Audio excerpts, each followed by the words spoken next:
Magandang buhay mga bata! Welcome sa ating Kwentong May Saysay. Tara na, tuklasin natin ang makulay na kasaysayan ng bansang Pilipinas.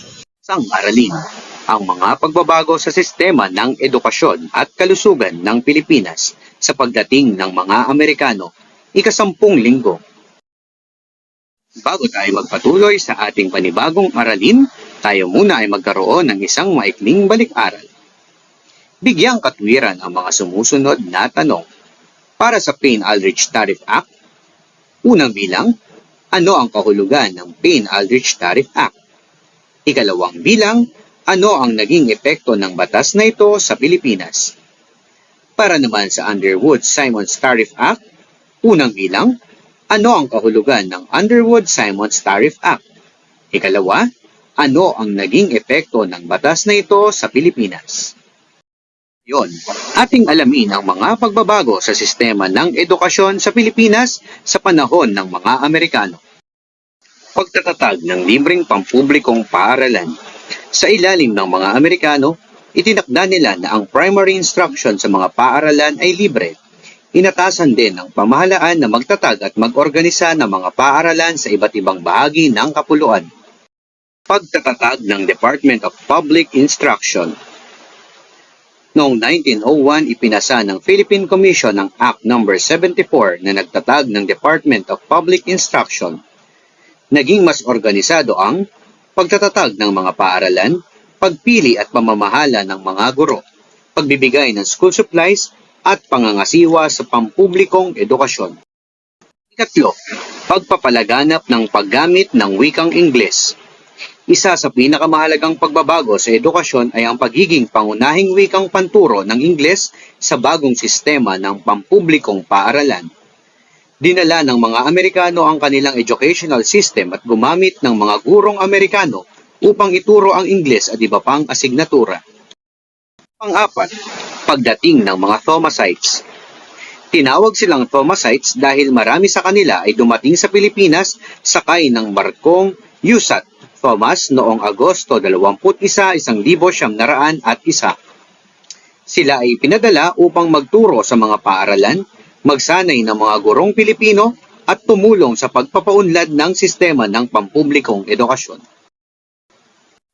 Pang-anim, pagkakaroon ng iba't ibang uri ng paaralan tulad ng normal school para sa pagsasanay ng mga guro, trade school para sa pagsasanay sa mga praktikal at kapaki-pakinabang na gawain o kalakalan, at agricultural school para sa pag-aaral at pagsasanay sa agrikultura. Atin namang talakayin ang mga pagbabago sa sistema ng kalusugan sa panahon ng mga Amerikano sa Pilipinas. Una, pagtatatag ng Board of Health.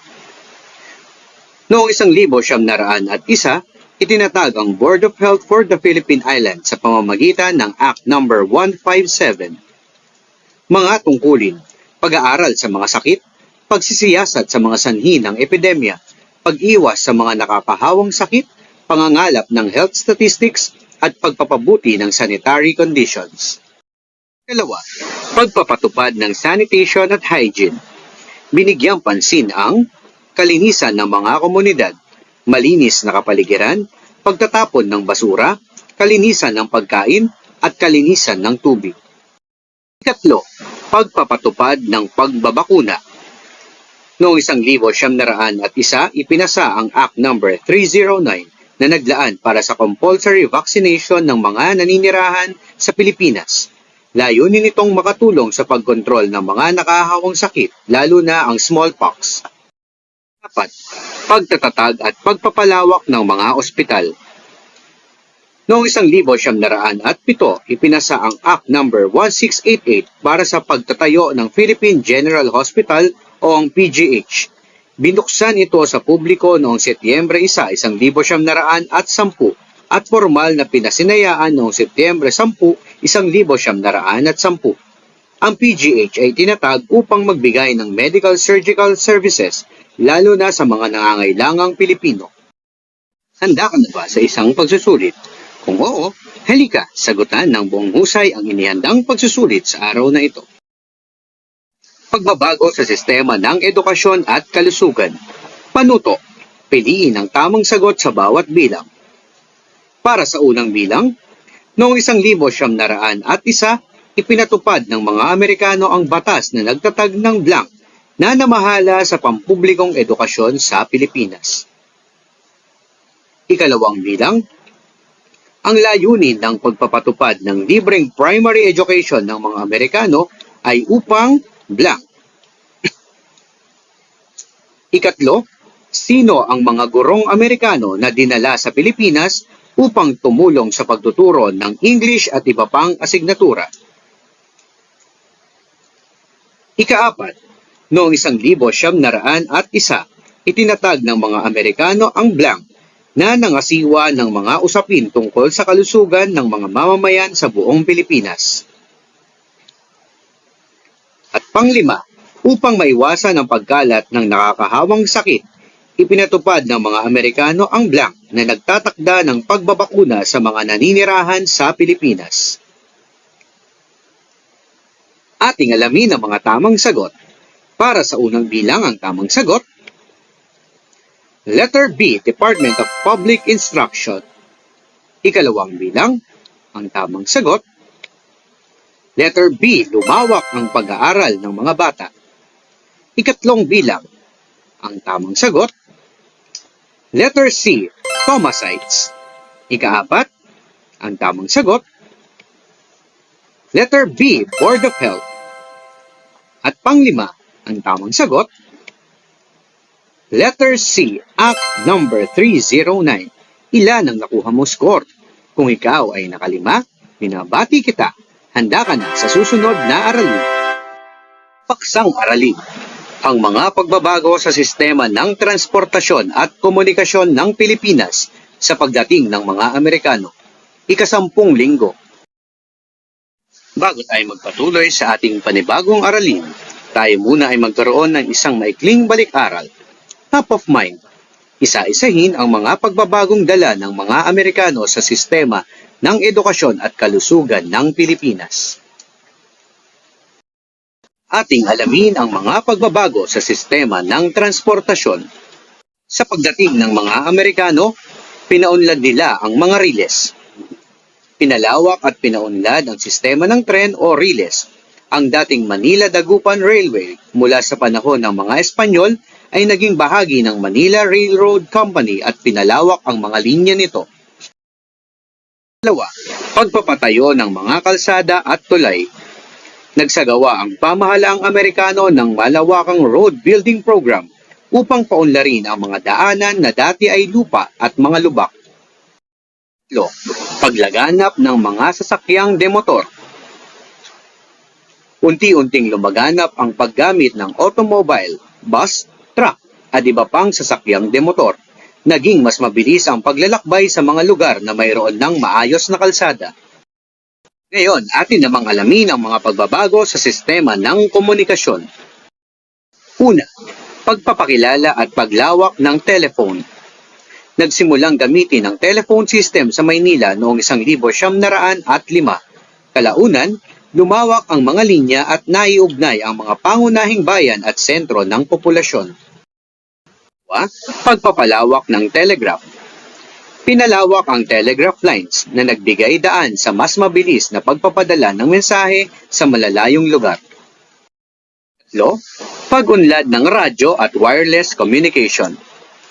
Noong 1933, naitatag ang mga radio telephone service na lalong nagpadali sa pakikipag-ugnayan sa pagitan ng mga lugar sa Pilipinas at sa ibang bahagi ng mundo. Ang ating aralin, handa ka na ba sa isang pagsusulit? Kung oo, halika, sagutan ng buong husay ang inihandang pagsusulit sa araw na ito.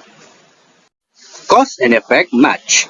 Pagdugtungin ang pag-unlad ng mga sumusunod at epekto nito sa pamumuhay ng mga Pilipino. Isulat lamang ang titik ng tamang sagot. Para sa unang bilang, tren.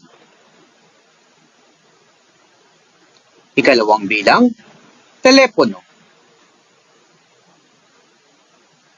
Ikatlo, tulay. Ikaapat, radyo. At panglima, telegrapo.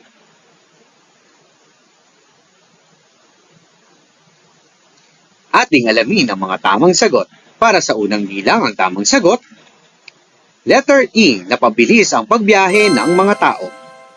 Ikalawang bilang, ang tamang sagot, letter C, naging daan upang makapag-usap ang mga tao kahit malayo. Ikatlong bilang, ang tamang sagot, letter B, napabilis ang pagdala ng mga produkto. Ikaapat, ang tamang sagot, letter A, mas napadali ang pagpapakalat ng balita. At panglima, ang tamang sagot, letter D, napadala ang mga mensahe gamit ang electrical signal sa kable. Ilan ang nakuha mong score? Kung ikaw ay nakalima, binabati kita.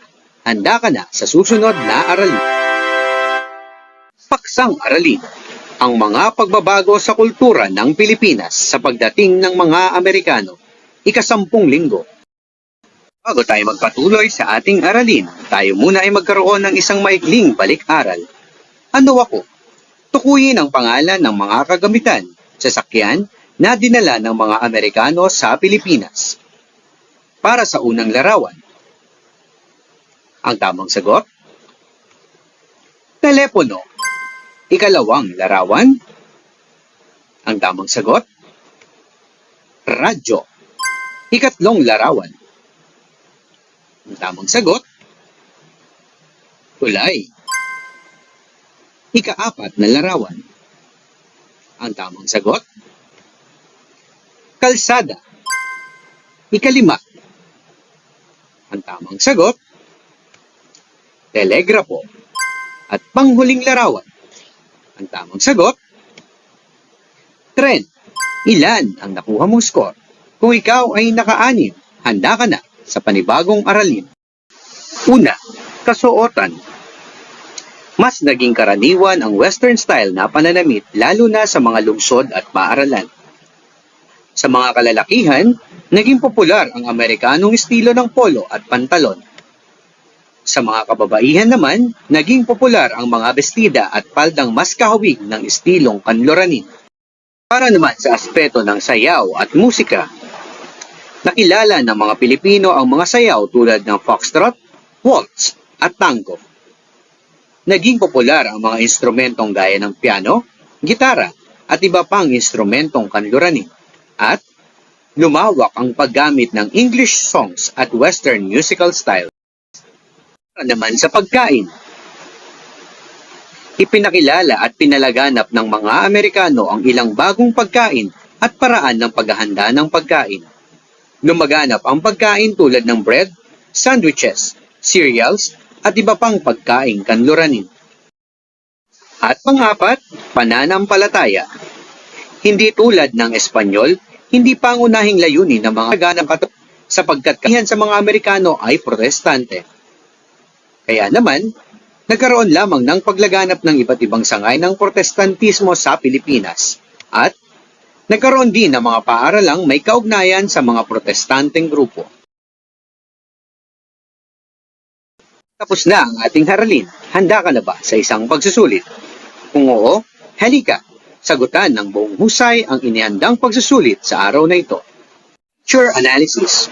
Obserbahan ang mga larawang ipakikita ng guro. Tukuyin kung anong bahagi ng kultura ang inilalarawan. Kung ito ba ay pananampalataya, kasuotan, sayaw, o pagkain.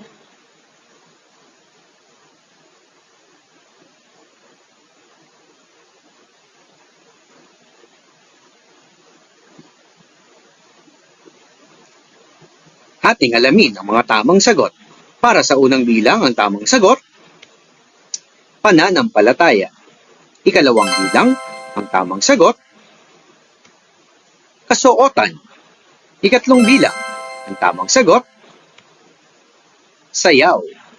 Ika-4, ang tamang sagot, pagkain.